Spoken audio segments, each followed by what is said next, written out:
नमस्कार दोस्तों, स्वागत है आप सभी का छत्रसाल एकेडमी के इस नए एपिसोड में। दोस्तों हम लोग इस एपिसोड में प्राचीन भारत के इतिहास को कवर करने वाले हैं। दोस्तों हम लोग इसमें टॉप 50 क्वेश्चन देखेंगे और दोस्तों ये क्वेश्चन आपके सभी गवर्नमेंट एग्जाम के लिए बहुत ही महत्वपूर्ण है। चलिए दोस्तों शुरू करते हैं। पहला क्वेश्चन देखने से पहले मैं बता दूं, यदि आपने हमारे चैनल को सब्सक्राइब नहीं किया है तो दोस्तों चैनल को सब्सक्राइब जरूर कर लें, साथ में वीडियो को लाइक करके ही जाएं। चलिए दोस्तों पहला क्वेश्चन देखते हैं। सिंधु घाटी स्थल कालीबंगन किस प्रदेश में है? दोस्तों सिंधु घाटी का जो स्थल है कालीबंगन, यह कहाँ पर है? तो ऑप्शन में दिया गया है राजस्थान, गुजरात, मध्य प्रदेश या फिर उत्तर प्रदेश। दोस्तों इसका राइट आंसर हो जाएगा ए, राजस्थान में यह है। अगला क्वेश्चन देखेंगे। दिया गया है कि हड़प्पा सभ्यता की खोज किस वर्ष हुई थी? दोस्तों हड़प्पा सभ्यता की खोज किस वर्ष हुई थी? तो दोस्तों इसका राइट आंसर है 1921 में हुई थी, तो डी इसका राइट आंसर है। और दोस्तों किसने की थी? तो दोस्तों दयाराम साहनी ने हड़प्पा सभ्यता की खोज की थी, तो ये आपको याद रखना है। अगला क्वेश्चन है, हड़प्पा में एक उन्नत जल प्रबंधन प्रणाली का पता कहाँ चलता है? तो दोस्तों हड़प्पा में उन्नत जल प्रबंधन प्रणाली थी, तो दोस्तों इसका पता कहाँ पर चलता है? तो दोस्तों धौलावीरा में चलता है, तो ये इसका राइट आंसर है। अगला क्वेश्चन है दोस्तों, हड़प्पा के काल का तांबे का रथ किस स्थान से प्राप्त हुआ है? दोस्तों हड़प्पा के काल का तांबे का रथ कहाँ से प्राप्त हुआ है? तो दोस्तों दैमाबाद से प्राप्त हुआ है, तो सी इसका राइट आंसर है। अगला क्वेश्चन है दोस्तों, प्रारंभिक कार्यों के बारे में निम्न कथनों में से कौन सा कथन सही नहीं है? तो दोस्तों हम लोगों को वह कथन बताना है जो सही नहीं है। तो हम लोग देखते हैं, वे संस्कृत बोलने वाले थे। दोस्तों आर्य मुख्यतः संस्कृत ही बोलते थे, तो ये बिल्कुल सही है। वे घुड़सवारी किया करते थे, ये भी सही है। और वे कई झुंडों में भारत पहुंचे थे, तो ये भी दोस्तों सही है। और दोस्तों दिया गया है कि वे मुख्यतः नगरों में निवास करते, तो दोस्तों ये गलत है, इसलिए ये हमारा राइट आंसर हो जाएगा, क्योंकि इसमें पूछा है कि कौन सा कथन सही नहीं है, तो डी सही नहीं है। अगला क्वेश्चन है दोस्तों, ऋग्वेद में संपत्ति का प्रमुख रूप क्या है? दोस्तों ऋग्वेद में संपत्ति का प्रमुख रूप क्या है? तो दोस्तों गोधन है। और दोस्तों गोधन में क्या क्या आ जाते हैं? गाय, बैल, हाथी, घोड़ा, इस प्रकार के जो धन है इसे गोधन कहा जाता था, और ऋग्वेद में इसके बारे में चर्चा की गई है। अगला क्वेश्चन है दोस्तों, मीमांसा या पूर्व मीमांसा दर्शन के प्रतिपादक कौन है? दोस्तों मीमांसा या पूर्व मीमांसा दर्शन के प्रतिपादक कौन है? तो दोस्तों इसका राइट आंसर हो जाएगा महर्षि जैमिनी, तो ए इसका राइट आंसर है। अगला क्वेश्चन है दोस्तों, आरंभिक वैदिक साहित्य में सर्वाधिक वर्णित नदी कौन है? दोस्तों वैदिक साहित्य में सर्वाधिक वर्णित नदी है सिंधु, तो ए इसका राइट आंसर है। और सतुद्री नदी वर्तमान में सतलज नदी को कहते हैं, और सरस्वती नदी वैदिक साहित्य की सबसे पवित्र नदी थी, तो ये आपको याद रखना है। अगला क्वेश्चन है दोस्तों, ऋग्वेद में अघन्य यानी जो बध योग न हो शब्द का प्रयोग किसके लिए किया गया है? तो दोस्तों इसका राइट आंसर हो जाएगा गाय के लिए, तो अघन्य गाय के लिए किया गया, क्योंकि गाय वध योग्य नहीं मानी जाती थी। अगला क्वेश्चन है दोस्तों, पूर्व वैदिक आर्यों का धर्म प्रमुखता था? तो दोस्तों पूर्व वैदिक आर्यों का प्रमुख धर्म क्या था? तो दोस्तों इसका राइट आंसर हो जाएगा सी, प्रकृति पूजा और यज्ञ इनका प्रमुख धर्म था। अगला क्वेश्चन है दोस्तों, नंद वंश का संस्थापक कौन था? दोस्तों नंद वंश का संस्थापक महापद्मानंद था, तो ए इसका राइट आंसर है। अगला क्वेश्चन है दोस्तों, निम्न राजाओं पर विचार कीजिए। एक में दिया गया है कि अजातशत्रु, दो में दिया गया है बिंदुसार, तीन में प्रसेनजीत, और इसमें बताया गया है कि कौन बुद्ध के समकालीन थे? तो दोस्तों बुद्ध के समकालीन अजातशत्रु और प्रसेनजीत थे, तो ये आपको याद रखना है, सी इसका राइट आंसर है। अगला क्वेश्चन है, बुद्ध ने निम्नलिखित में से किस स्थान पर महापरिनिर्वाण यानी मृत्यु को प्राप्त किया था? तो दोस्तों इसका राइट आंसर हो जाएगा ए, कुशीनगर में। अगला क्वेश्चन है, किस भाषा का ज्यादा प्रयोग बौद्धवाद के प्रचार के लिए किया गया है? तो दोस्तों पाली भाषा का सर्वाधिक उपयोग बौद्ध प्रचार के लिए किया गया है।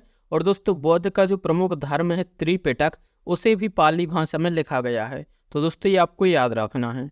अगला क्वेश्चन देखेंगे, सारनाथ में बुद्ध का प्रथम प्रवचन कहलाता है? दोस्तों सारनाथ में जो बुद्ध ने प्रथम प्रवचन दिया था, तो उसे क्या कहते हैं? तो डी इसका राइट आंसर, उसे धर्मचक्र प्रवर्तन कहते हैं। अगला क्वेश्चन है दोस्तों, महावीर स्वामी का जन्म कहाँ हुआ था? दोस्तों महावीर स्वामी का जन्म कहाँ हुआ था?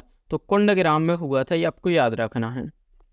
अगला क्वेश्चन है, त्रिरत्न सिद्धांत, सम्यक धारणा, सम्यक चरित्र और सम्यक ज्ञान किस धर्म की महिमा है? वह क्या है? तो दोस्तों यह जैन धर्म से संबंधित है। जैन धर्म की प्रमुख जो रत्न है, तीन सिद्धांत जैन धर्म में दिए गए हैं, तो वह है सम्यक धारणा, सम्यक चरित्र और सम्यक ज्ञान में वर्णित है, ये आपको याद रखना है। अगला क्वेश्चन है दोस्तों, स्यादवाद सिद्धांत है तो दोस्तों यह किस धर्म से संबंधित है? तो दोस्तों यह जैन धर्म से संबंधित है। स्यादवाद सिद्धांत में बताया गया है कि प्रत्येक मनुष्य या प्रत्येक जीव का ज्ञान सीमित होता है और उसे यह बात स्वीकार कर लेनी चाहिए। यह बताया गया है स्यादवाद के सिद्धांत में। अगला क्वेश्चन है दोस्तों, अष्टांग मार्ग की संकल्पना अंग है तो दोस्तों यह किसका अंग है? तो धर्म चक्र प्रवर्तन सूत्र की विषय वस्तु का अंग है, तो डी इसका राइट आंसर है। नेक्स्ट क्वेश्चन है, वह अध्येतम बुद्ध साहित्य जो बुद्ध के विभिन्न जन्मों की कथाओं के विषय में है क्या कहलाता है? तो वह जातक है। जातक में बुद्ध की विभिन्न जन्मों की कथाओं के बारे में वर्णित है, तो डी इसका राइट आंसर है। अगला क्वेश्चन है, जैनियों के पहले तीर्थकार कौन थे? दोस्तों जैनियों के पहले तीर्थकार ऋषभदेव थे, तो डी इसका राइट आंसर है। अगला क्वेश्चन है दोस्तों, सांची किस कला व मूर्ति कला का निरूपण करता है? तो दोस्तों इसका राइट आंसर हो जाएगा बौद्ध कला का, तो बी इसका राइट आंसर है। अगला क्वेश्चन है, मेगास्थनीज की पुस्तक का नाम क्या है? दोस्तों मेगास्थनीज की पुस्तक का नाम क्या है?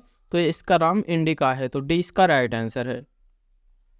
नेक्स्ट क्वेश्चन है, बराबर की गुफाओं का उपयोग किसने आश्रय गृह के रूप में किया था? तो दोस्तों इसका राइट आंसर हो जाएगा आजीविकों ने। बराबर की गुफाएं दोस्तों कहाँ पर है? बिहार की गया जिले में है, ये आपको याद रखना है। अगला क्वेश्चन है दोस्तों, निम्नलिखित में से कौन सा राजा प्रायः जनता के संपर्क में रहता था? दोस्तों इसका राइट आंसर हो जाएगा अशोक, बी इसका राइट आंसर है। अगला क्वेश्चन है, अर्थशास्त्र में उल्लेखित सप्तांग में शामिल थे।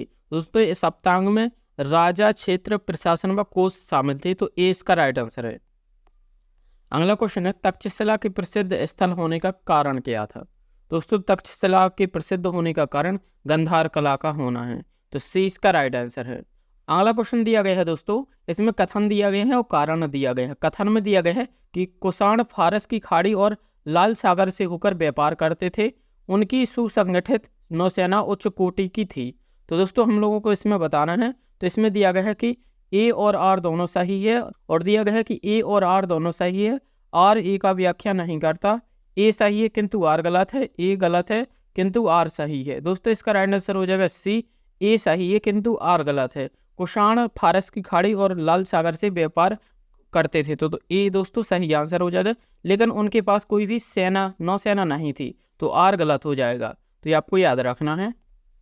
अगला क्वेश्चन है, कलिंग नरेश खारवेल किस वंश से संबंधित था? तो दोस्तों कलिंग नरेश जो खारवेल था वह चेदी वंश से संबंधित था, ए इसका राइट आंसर है। अगला क्वेश्चन है, संगमकालीन साहित्य में कौन को एवं मन्नन किसके लिए प्रयुक्त होता था? तो दोस्तों यह राजा के लिए संबोधन बोधक शब्द होता था, तो डी इसका राइट आंसर है। अगला क्वेश्चन है, अजंता चित्रकारी का विषय वस्तु निम्नलिखित में से किससे संबंधित है? तो दोस्तों यह बौद्ध धर्म से संबंधित है, बी इसका राइट आंसर है। अगला क्वेश्चन दिया गया है कि गुप्तकालीन शासन प्रणाली किस प्रकार की थी? तो दोस्तों गुप्तकालीन शासन प्रणाली राजतंत्रात्मक थी, तो दोस्तों इसमें राजा का बेटा ही राजा बनता था, ये आपको याद रखना है, ए इसका राइट आंसर है। अगला क्वेश्चन है दोस्तों, कौन सा राजवंश हुणों के आक्रमण से अत्यधिक विचलित हुआ? तो दोस्तों गुप्त काल में सर्वाधिक हुणों के आक्रमण हुए, तो ये आपको याद रखना है, सी इसका राइट आंसर है गुप्त। अगला क्वेश्चन है दोस्तों, कुतुब मीनार के निकट स्थित लौह स्तंभ वैज्ञानिकों का ध्यान क्यों खींच रहा है? तो दोस्तों इसमें जंग रोधकता के कारण दोस्तों इसमें जंग नहीं लगती, और इस लौह स्तंभ में 98% लोहे का प्रयोग किया गया है, और इसमें आज भी जंग नहीं लगी है, इसलिए वैज्ञानिकों का ध्यान इस पर गया है, तो ये आपको याद रखना है। अगला क्वेश्चन है दोस्तों, बाणभट्ट किस सम्राट के दरबारी कवि थे? तो दोस्तों बाणभट्ट किस सम्राट के दरबारी कवि थे? तो हर्षवर्धन के, तो सी इसका राइट आंसर है। दोस्तों बाणभट्ट की दो प्रसिद्ध रचना है, हर्षचरित जिसमें हर्षवर्धन के बारे में बताया गया है, और दोस्तों ये कादम्बरी है, और कादम्बरी विश्व का प्रथम उपन्यास है, तो ये आपको याद रखना है। अगला क्वेश्चन दिया गया है कि सम्राट हर्षवर्धन ने 2 महान धार्मिक सम्मेलनों का आयोजन किया था, तो वे कौन है? तो दोस्तों कन्नौज व प्रयाग में है, तो ए इसका राइट आंसर है। अगला क्वेश्चन दिया गया है कि किस पुस्तक का 15 भारतीय और 40 विदेशी भाषाओं में अनुवाद किया जा चुका है? तो कौन है वह ग्रंथ? तो पंचतंत्र है, सी इसका राइट आंसर है। और दोस्तों पंचतंत्र के लेखक कौन है? तो पंडित विष्णु शर्मा है, ये आपको याद रखना है।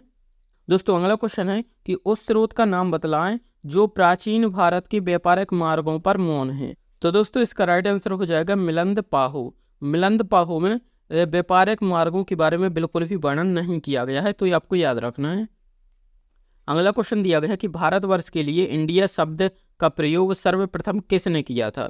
तो दोस्तों हेरोडोटस ने किया था, ये इसका राइट आंसर है। दोस्तों हेरोडोटस को इतिहास का पिता भी कहा जाता है और कुछ आलोचक इन्हें झूठ का पिता भी कहते हैं, आपको याद रखना है। अगला क्वेश्चन में दिया गया है दोस्तों, यहाँ पर दिए गए हैं पहली सूची, दूसरी सूची, एक में दिए गए हैं प्रमुख शासन और दोस्तों कहाँ पर किया गया। तो दोस्तों गुप्त ने कहाँ शासन किया, देवगढ़ में, तो 1 का 4 हो जाएगा। चंदेलों ने खजुराहो में, तो 2 का 3 हो जाएगा। चालुक्यों ने किया है बादामी के चालुक, और डी में हो जाएगा पनमाले। तो दोस्तों क्या हो जाएगा इसका, 1 का 4 2 का 3, 1 का 4 2 का 3, 3 का 1 और डी का 2। तो दोस्तों ए इसका राइट आंसर हो जाएगा। अगला क्वेश्चन दोस्तों, निम्नलिखित में से किस पदार्थ का उपयोग हड़प्पा काल की मुद्राओं के निर्माण में मुख्य रूप से किया गया था। तो दोस्तों इसका राइट आंसर हो जाएगा सैलखड़ी की मुद्रा। अगला क्वेश्चन दिया गया है कि हड़प्पा सभ्यता के बारे में कौन सी उक्ति सही है। दोस्तों हड़प्पा सभ्यता में पशुपति का सम्मान करना आरंभ हुआ था और इसमें पशुपति की एक मूर्ति भी मिली है, तो सी इसका राइट आंसर हो जाएगा। अगला क्वेश्चन दोस्तों, हड़प्पा के मिट्टी के बर्तनों का सामान्यतः किस रंग का उपयोग किया गया। अगला क्वेश्चन दोस्तों, हड़प्पा की मिट्टी के बर्तनों पर सामान्यतः किस रंग का उपयोग हुआ था। दोस्तों इसका राइट आंसर हो जाएगा लाल रंग। लाल रंग की मिट्टी के बर्तन हड़प्पा सभ्यता स्थलों से मिले हैं। अगला क्वेश्चन में दिया गया है कथन कि हड़प्पा तथा मोहनजोदड़ो अब विलुप्त हो गए हैं और इसका कारण दिया गया है कि वे उत्खनन के दौरान प्रकट हुए हैं। तो दोस्तों इसका राइट आंसर हो जाएगा ए और आर दोनों सही है, लेकिन आर ए का स्पष्टीकरण नहीं है, क्योंकि हड़प्पा तथा मोहनजोदड़ो अब विलुप्त तो हो गए हैं और वे उत्खनन के दौरान ही प्राप्त हुए, तो दोनों सही है। अगला क्वेश्चन दिया गया है कि इनमें से किस फसल का ज्ञान वैदिक कला के लोगों को नहीं था। तो दोस्तों इसका राइट आंसर हो जाएगा तंबाकू, जबकि जो गेहूं और चावल इनका प्रयोग करना जानते थे। अगला क्वेश्चन दिया गया है दोस्तों कि ऋग्वेद में किस मंडल में शूद्र का उल्लेख पहली बार मिला। तो दोस्तों 10वें मंडल में मिला है, ये आपको याद रखना है। इसमें वर्ण व्यवस्था के बारे में बताया गया है। अगला क्वेश्चन दिया गया है कि ऋग्वेद का कौन सा मंडल पूर्णतः सोम पर समर्पित है। तो दोस्तों ऋग्वेद का 9वां मंडल सोम पर पूर्णतः समर्पित है, तो सी इसका राइट आंसर है। अगला क्वेश्चन दिया गया है कि उपनिषद काल के राजा अश्वपति शासक थे। तो दोस्तों केकय के शासक थे, 20 का राइट आंसर हो जाएगा। अगला क्वेश्चन दिया गया है कि मनुस्मृति मुख्यतः संबंधित है। दोस्तों मनुस्मृति किससे संबंधित है, तो यह समाज व्यवस्था से संबंधित है, ये इसका राइट आंसर हो जाएगा। दोस्तों अगले क्वेश्चन का आंसर आपको कमेंट बॉक्स में देना है। और दोस्तों इसमें दिया गया है कि मौर्य साम्राज्य की स्थापना किसने की थी। तो दोस्तों आपको ये कमेंट बॉक्स में बताना है। और दोस्तों यदि आपने हमारे चैनल को सब्सक्राइब नहीं किया है तो चैनल को सब्सक्राइब जरूर कर दें